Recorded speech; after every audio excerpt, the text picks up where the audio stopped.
American against another American. We've been successful as always. President Obama and Mitt Romney have been harsh critics of each other when it comes to foreign policy.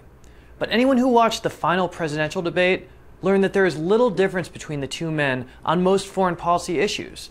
Start with Iran. There were a few minor differences, but no major ones. Both men say they would do whatever is necessary to keep Iran from a nuclear weapon, and both express support for the sort of crippling sanctions the president has already put in place. And that's just for starters. On Syria, neither candidate wants the U.S. military involved in the conflict. On Israel, both men say that the U.S. would stand with the country if it was attacked. Both support pulling U.S. troops from Afghanistan by the end of 2014, and both support the continued use of drone strikes on terror suspects. Underneath it all, however, there's one major difference between the two men.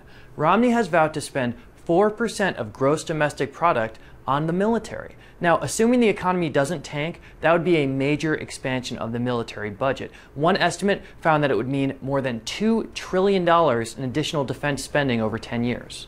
And it's not just how much he wants to spend, it's how he wants to spend it. Mr. Obama got a lot of attention for a quip he made about Romney's support for expanding the Navy during the debate.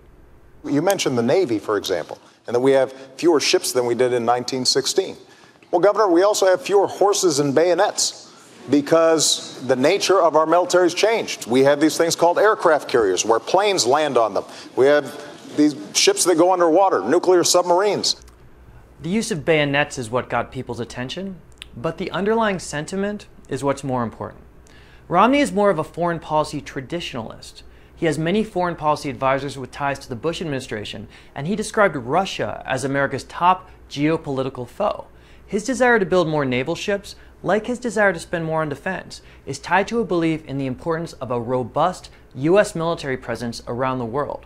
The president wants the military to focus more on non-traditional threats like Al-Qaeda, and no longer wants the United States to serve as the world's policeman.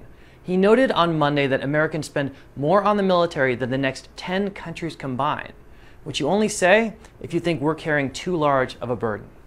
It can be difficult to tease out differences between these two candidates when it comes to individual issues. But when it comes to the larger question of the U.S. role in the world, there's a philosophical chasm.